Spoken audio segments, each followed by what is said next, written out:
All right, once again, we are back out here at the 2007 Honda Pilot. Now, done a few things over through the years, fixing things and whatnot, and I think we have a leaking radiator. So I pulled this out, just the bottom, I don't know what you call this, the bottom thingamajig here. I have no idea, actually. Just helps protect anything from coming up with the engine and whatnot. As you can tell, right there we got some leaking antifreeze right there on the left side. And also we found some on the ground over here. So we know we got something going on. So I pulled that off. Now these Hondas have these pain in the butt little plastic screws, whatever you want to call them. They are pain in the butt. Up here on the top, I pulled this off and there was quite a few of them right there. This is all in preparation of putting a new radiator in. I don't think you necessarily need to take this off, but I did. But you'll end up taking the whole front bumper and it will show everything behind there, the condenser, the radiator, make it a little bit easier. Underneath, some of these other little plastic screw things had to take off. There's quite a few. Once in, like you can see, more fluid just kind of everywhere up in here and down. I don't know if we can see it, but there's some up on the lines. I'm trying to see if I can see at least the bottom of the radiator. Maybe I can't, but we'll see that. But so we got some problems. So we're gonna end up taking that off, taking this all off, and diving a little bit more into it. I don't know if I can see it. No, but I'm not sure if you can see it down there, but apparently, oh, there's some stuff. Oh. Wow, I wish you could see it in between, maybe. Nope.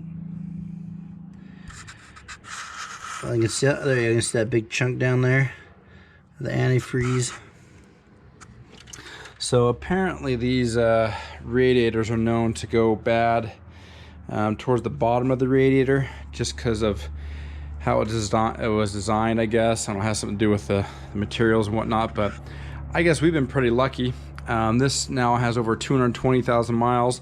If you've been on the channel, I've done the alternator, a lot of check engine lights, the fluids, things like that. So this will probably be one of the bigger fix that we'll be doing here. So it should be fun. I'm just looking at getting a new radiator from one of the auto stores here in town, and take hopefully a few hours or whatnot, and we'll get this thing fixed. So stay tuned for more. All right, welcome back for part 2 of changing out a radiator on a 2007 Honda Pilot. So, got my supplies down here, got my antifreeze, and I'm actually probably just going to go ahead and change out the automatic transmission fluid as well. So I got 5 quarts of that, and then got my new radiator over here from Napa Auto Parts. It's a CU2956, just an FYI. So something I found out about Napa Auto Parts, just for kicks and giggles, that their online prices are cheaper than if you go into the store.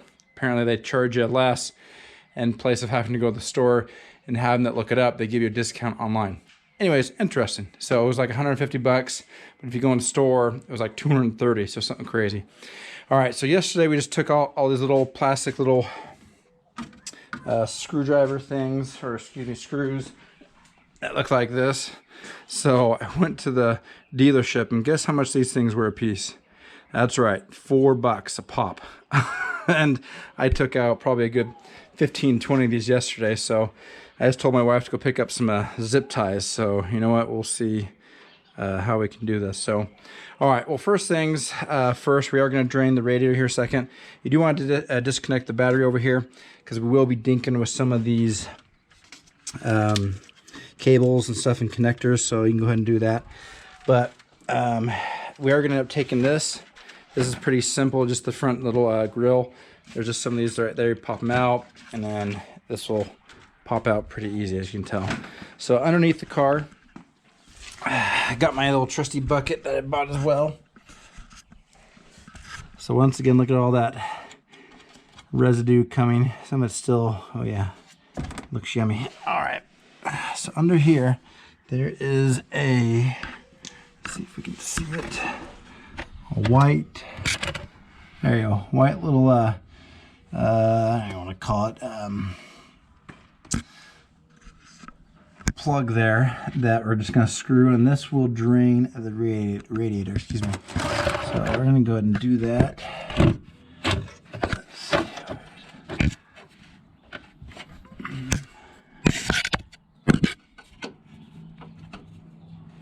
I can turn it here.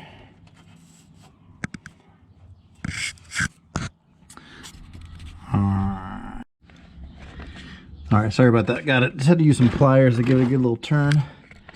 So we're going to go ahead and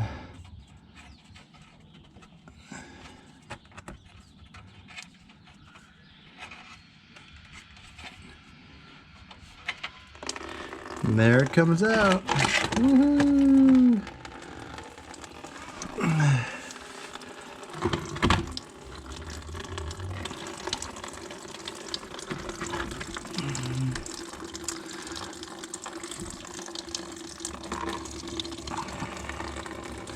All right, so while that is doing that,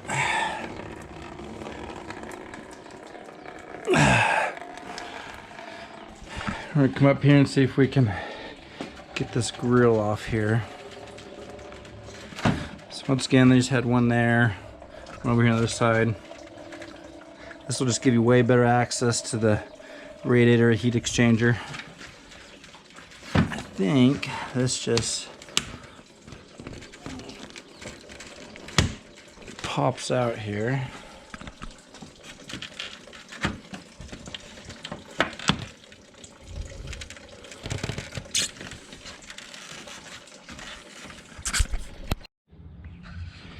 All right, so we got the grill off. So after we took those off, oh my goodness. So right there's 1, 2, 3, 4, 5 more of those dumb rubber grommet things. Oh my goodness. So they're like impossible because they're upside down. So I just took some cutters and I just cut those bad boys off. As you can tell, there's pieces everywhere. So that's a pain in the butt. All right. So if you're like me and sometimes you get confused or whatnot with parts, I'm just going to go ahead and label these little things just so I can know where they all go. I know there's a sensor down there. But we got some of his cables, so I'm going to go ahead and number them. And then I already had and got these brackets all loose. There's 4 brackets that you're going to take. Those just take a 10mm. So we're going to get that. We're going to make sure we're going to go underneath and take the other hose off for the radiator and make sure just all of the fluid is off. So we're going to go to that point. All right, once we got the brackets off right here, got this hose off right here. Once again, just have a bucket or something down below just in case. And then underneath there are 2 other hoses. Let's see. One of them is actually a transmission line, hence got the transmission fluid. So you got that big one right there, which hooks in, you can see right there, and then right there, that one. That's the transmission line. So good, just have a bucket on there to catch any fluid. So next up, disconnected some of the electrical lines right here. So we'll get the rest of those, follow the round, and then we do have to take the latch off as well. There's 3 bolts on the side here, 1, 2, and 3 over there. So once we get that out of the way, it should be able to come out. So we'll get to that point right here. All right, so a lot has been done now. The radiator is out. That's awesome. Some other little just unexpected things. So originally I was going to just take out the radiator with the fans on it, But I decided, you know what, let's just take the fans off. So there are screws that just go right here, here, and then the same thing on the bottom. There are the exact same things down there. You can kind of, maybe you can't see them, but there's just 4 screws total, 2 on top, 2 on bottom, and that one do that. And then also to get this passenger side one, there's some additional, let me use this, some additional things from the wires, these little grooves or these little things that they went through. I just clipped those off because they're a pain in the butt, like that one right there. And it actually goes down. There's another sensor down here that is another pain in the butt. It's here at the very side right here. So that's just down there, but that has to come off too. So once I got all that situated, let's come over here and see if we can, we got some lights here. We'll show you the different lines on the radiator and whatnot. So this was the top right here. You had the bottom one right there. Look at all that fun corrosion right there. Isn't that great? This was the automatic transmission cooler line right there. And then I think this is another one right here on this side. Now it does have, it is hooked in over here. I think I'll be able to get that off. And then it's got some hose that connected to some other hose down there. But yeah, take a look at this thing. This thing was definitely getting shot here. So here's the new one from Napa. Has all the hookups right there. So it should be hopefully a pretty good install. Hopefully it's a good fit as well. And then we'll start the process, just redoing exactly what you did. So wish me luck. Hopefully I don't have it too much more to do for tonight. Hopefully we'll get it done. All right, the new radiator is in. Went back and bolted on the fans right there. Excuse me. Got that one there too. Got all the hoses on the top and on the bottom hooked back in. And went back and it's funny, on the passenger side you have to screw in those 2 right there at the bottom as well. There's something at the bottom is where I need to do on this side still. But other than that, we're going to start refilling it, check for any leaks or anything like that. We're going to put, oh, this was the other thing, this bracket right here, or excuse me, for the AC lines. There are a screw just over here. It's not there, but one bracket over there and one bracket that is, you can see the hole right there. So you have to undo those so you can have enough space to take the radiator out. If not, it's still going to be a tight fit and won't be able to get out. And then hook this back up here with 3 bolts. There's 2 right there. And then the other one is right back in there. So once I got everything hooked up and that one sensor way down there, oh, dropping things. So we're going to fill it up. See if any leaks, and then we'll give it the moment of truth and start up. Oh, also real quick, sorry, this is my stupidness. I unfortunately thought that was the bracket right there, and that is not. That is holding the pressure to the AC lines, and lo and behold, refrigerant came out. So don't do that one. Learn from my mistake. All right, so here we go. All right, welcome back to part 3, or the finishing episode. So finished up the radiator replacement yesterday. There's probably a few things I skipped or didn't film. It actually ended up taking me probably just about 3.5 hours or so. Really the biggest pain in the butt was taking out these little plastic screws, hangers, clips, whatever you want to call them here. Such a pain in the butt. And once again, they're $4 a piece. And I probably undid, I mean, 1, 2, 3, you know, a few underneath, like 15 or 20. I think I can get them cheaper off Amazon, so I'm going to do that. But so last night I ended up filling the radiator with fluid, coolant, and did that. Started the car. Just watched. Actually had this off to let it air out. or excuse me, or burp it, or purge the system of air, whatever you want to call it. If it goes down, you just want to refill it. So you just want to watch that. It'll start to bubble. Once the bubbles stop doing it, or the bubbling, then your system is pretty good. Ran it for a good 15-20 minutes, drove it around, and seems to be good, so can't complain. So we'll just do a quick little overview real quick. So once again, you'll just need to take off this front grill, which is a few of these, one there, I think one's up there, same thing over there. And it gives you better access to your radiator and the heat exchanger as well, that's down there, your AC and stuff. Once again, for the fans, there are nuts, one there, there, and the same thing on the other side. And then there's actually two more at the very bottom. We can come over here on the other radiator that we did. And they're just right, you know, down there at the bottom.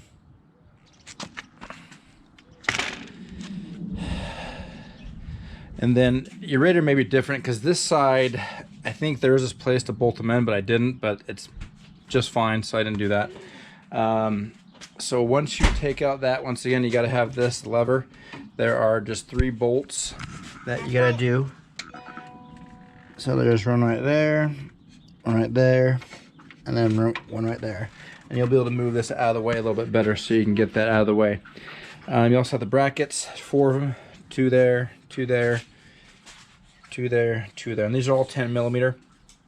So that will allow this to come out.